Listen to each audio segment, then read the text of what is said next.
This is Jason from Allegro Fudge. I'm here to show you how to play one of our first ever written songs, Colors Fly. So I'm just going to probably break it down part by part. There's an introduction, there's a vocal piece where Sahas comes in the verse where I'm pretty much playing the same thing. Then there's a pre-chorus which is just chords, and then there's a chorus where I'm again playing a tune along with the main vocal line, and then there's a jumpy bridge section which pretty much repeats the same thing over and over again.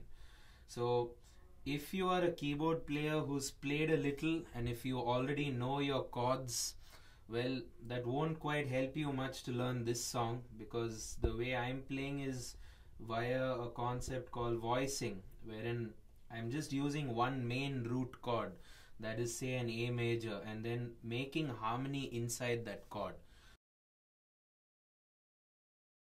So if you observe the intro, I'm doing something like that in the beginning.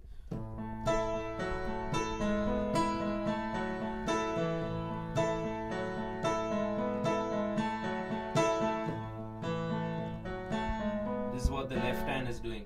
So the left hand is first starting off with an A fifth, playing A, E, A, and then I'm moving to A, F sharp, A, and then moving to A, G sharp, B. So it kind of adds all the voices which I need to make this one chord sound more interesting. So I'm not playing something like, I'm not changing the chord at all during the whole, almost the whole song pretty much. Let's try and break down both my hands. I'm going to try and do it. I've never done it before. So let's see how it goes. So the right hand is just pretty much playing a fifth chord, A fifth with its first inversion, that's E, A, E, and the left hand is playing this.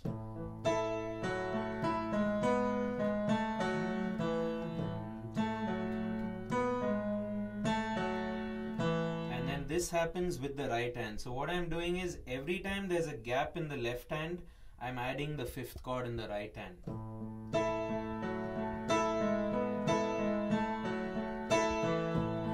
Observe the little finger in the left hand is holding down the A and keeping it to ring. A lot of the reason behind that is I just want it to sound as full as possible. If I don't get the note to ring, it will sound something like this. You hear the lows immediately leaving the track, and the bassist is also playing a very rhythmic part. So I want the root note of the chord to kind of ring. That's why with my little finger I'm just holding down A and getting it to sustain. In my right hand, as I said, it's a fifth chord, and with these two fingers, so I'm pretty much using my little finger to play the root note A. I'm using these two fingers, the index and the thumb, to play the voices as I showed you, and then I'm just holding down a fifth chord. So it's as simple as that. It's just moving 2 or 3 notes here and there, and the intro sounds like this.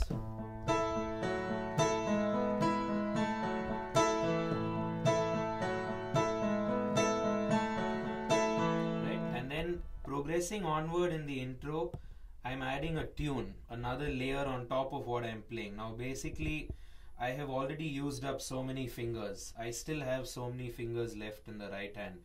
So I play the tune which you guys have heard, I guess.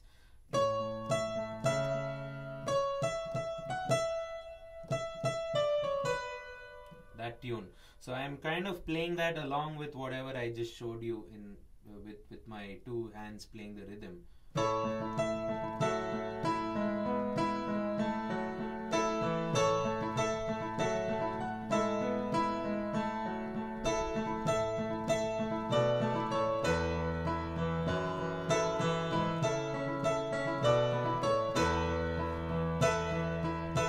Right, so I guess you can use your ears and learn that tune. It's quite simple. This is the first line. And then there's this, and then there's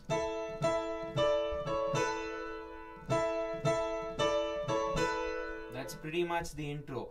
And if you observe, I'm playing the melody with probably one of these two fingers, and the other two fingers are still holding down that A fifth chord. Now the bassist is playing a tune like this. That's how I actually originally wrote it, but then once we added bass to the song, I said, why should I do the same thing as the bass? So let me just go ahead and just play the A constant here, because it adds a nice warmth to the intro. So that's about it. That's the intro. The pre-chorus, which is just D, E major and F sharp minor. So that's D major, E major, F sharp minor. But just observe the way I'm playing these chords. I'm trying to add in a second also, that's the E. So I'm trying to make it sound as thick and full and rich as possible. That's how I'm playing D. This is how I'm playing E major. With my thumb, I'm hitting the B and the A together. Now normally you would go ahead and play E major like this. There's no problem in doing it that way as well, but this is how I'm doing it. And then F sharp minor, this is how I'm playing it. So it's like playing, it's actually an F sharp minor 7th if you look at the chord, but in the right hand I'm holding down an A major with a second and then an F sharp bass. So the pre-chorus is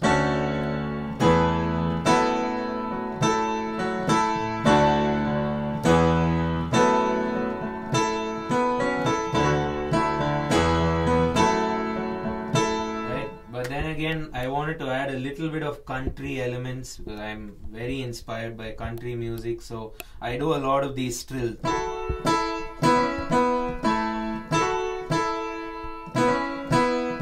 So I just randomly do it. I'm not really thinking about exactly what to play. So the pre-chorus is this.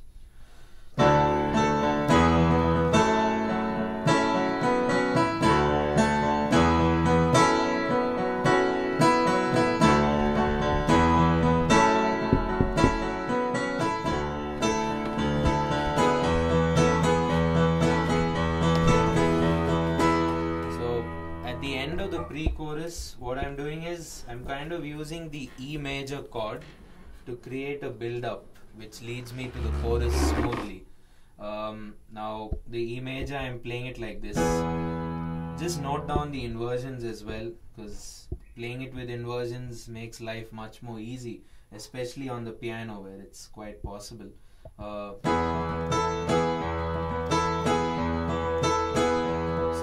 The end or the build up towards the chorus is so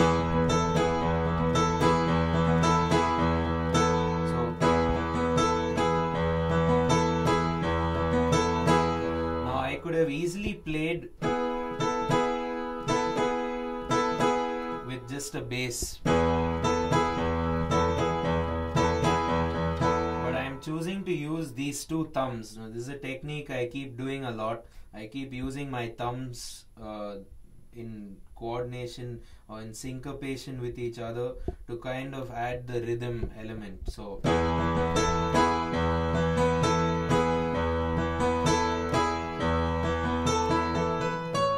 and then that goes into our chorus, right?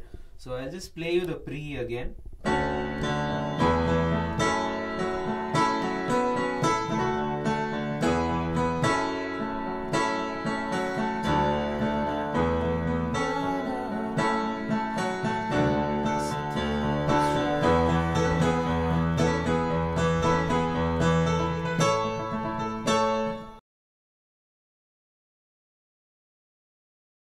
And then we go to the chorus section. The chorus section is actually probably the easiest part in the song because it's just playing that tune.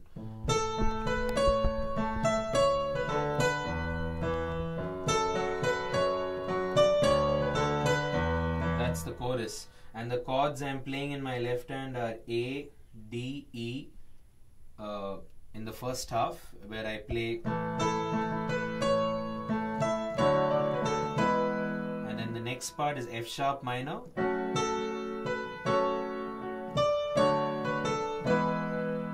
right? So it's F sharp minor D E. So A D E, F sharp minor D E, and then the same thing pretty much repeats again.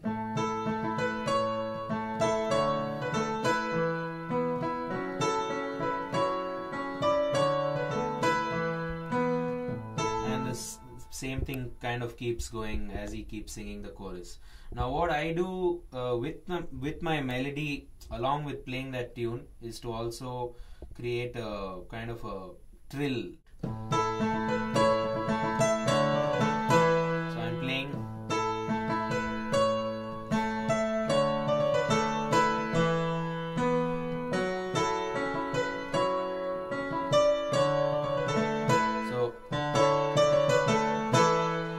So if it happens in the normal speed of the song, it'll sound like this.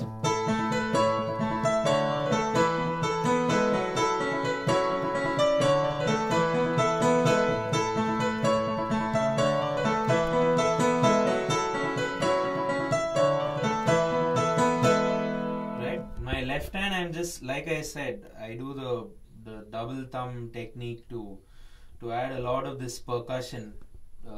So if you observe, whenever I'm playing these two thumbs, keep adding those in between 8th notes, the 16th notes, just to fill it in a bit more.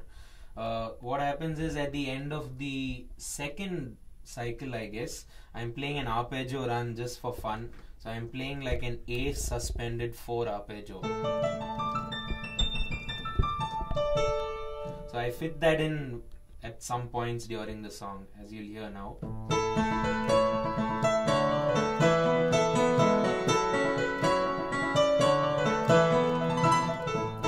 It just comes in there as just at the end of that bar. I don't want it to happen while he's singing, otherwise it may eat into a few of his words. So I play it right after he holds on to that note.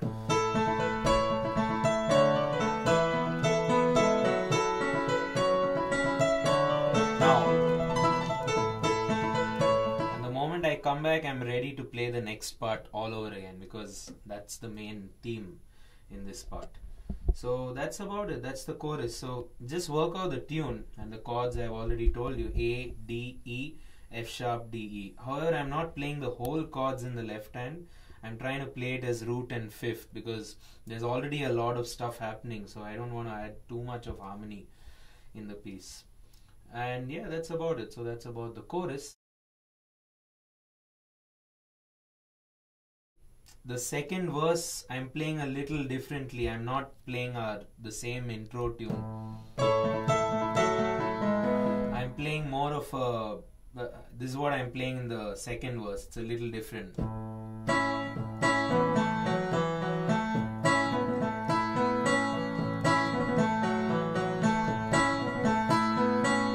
So the tune is pretty... just repeating that throughout the whole verse. The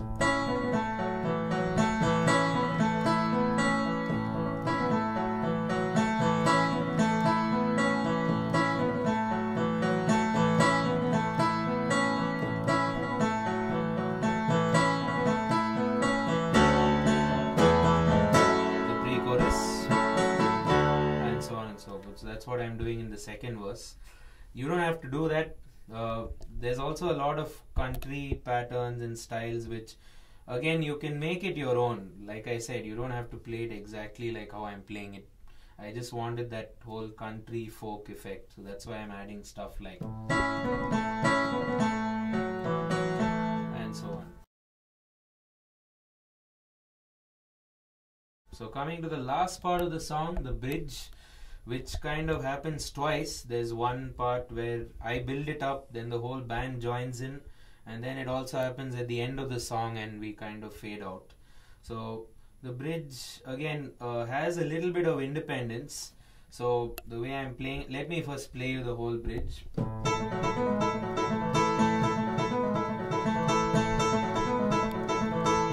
So if you looked at the notes which I told you in the intro, the same notes I used in the bridge, just in another style.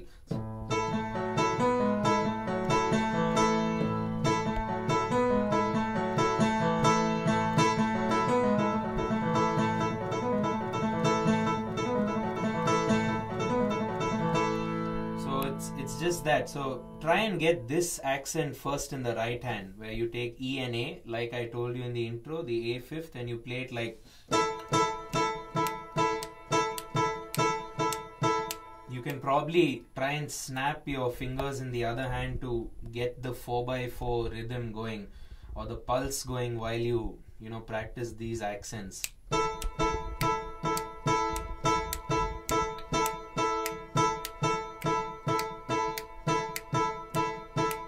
Right, and the left hand just fits in. This little finger, as usual, is just hitting A and sustaining. The other fingers are doing F sharp A, G sharp B, G sharp, F sharp A, and then back to E. E A, sorry.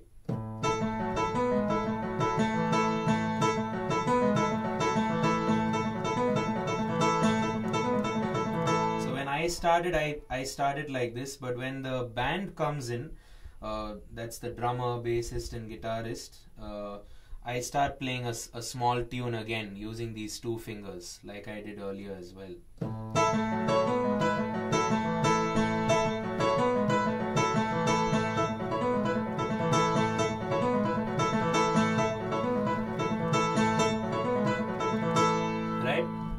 I mean, the bridge is a little boring if it's just on A, so what I decided to do was move to D and come back to A. So there's a pattern on A.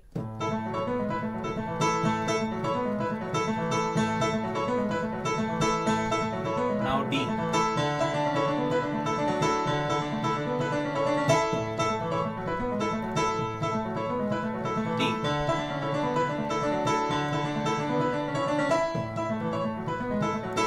Right hand is actually the same, it's just that the left hand is going to D and again exploring the voices in D. So you could try and figure that out, by watching. Let me try and play it slowly for you once.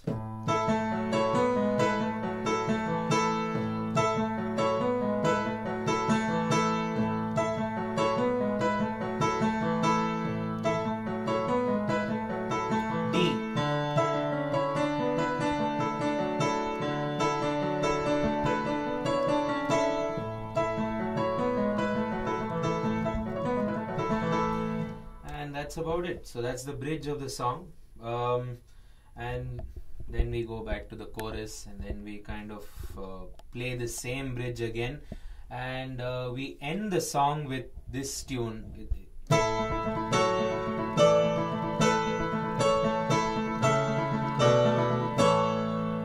Right? So that's what you'll hear at the end.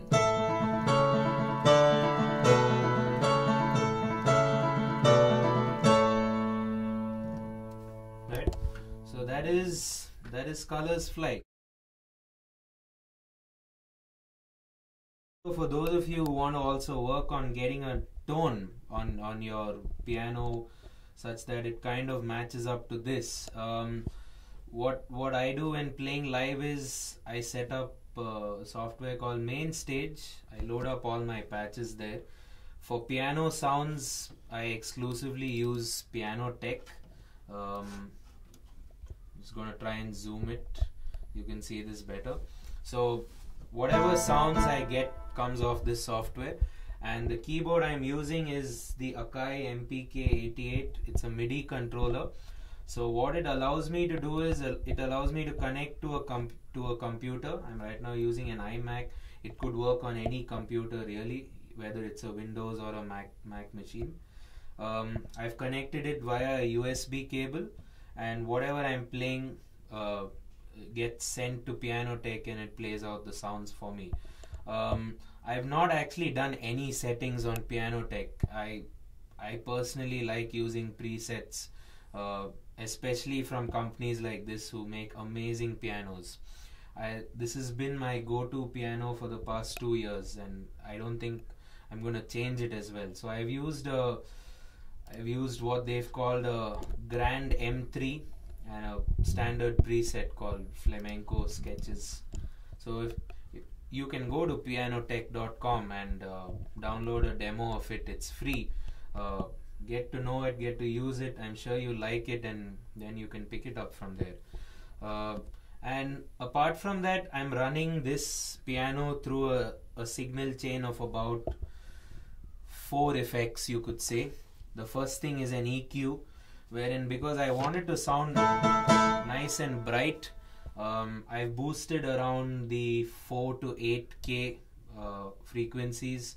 I've even cut down a little bit of the low end, around 30 to 60 hertz. I've reduced 2 kilohertz. So if ever you work with an equalizer, you can set it up that way. So reduce 2, boost the highs a bit.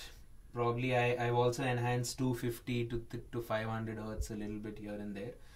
That's about EQ. After that it goes through a compressor where I'm trying to actually balance it out more, because of the fact that this song has so much of dynamics. Sometimes while playing live, a couple of notes are lost in the background. So to kind of to enhance that, to make all the softer parts also audible for a listener, I've kind of added a compressor. And then I have a reverb on. I've used the standard Piano Tech reverb itself. It's quite good. If you can zoom in here, these are the settings which I've used for the reverb. It's a little bit, it's by no means an overpowering reverb. It's like a very small room kind of reverb. And apart from that, I've also added a very, very minute delay. You'll hear it only when I play one note. So it's like a ping pong delay. When I play one note, it sounds here, then it goes there. It keeps moving between the speakers. So it's kind of interesting for this sort of a song. So yeah, it's to start off with, it's an amazing piano tone which I am lucky enough to use with Piano Tech, and then I've just run it through a few processors. You can use any kind of equalizer, any kind of compressor, any kind of reverb, as long as it gets the desired effect. So yeah, hope you like it. Stay tuned for more on our page. There's a lot more coming up.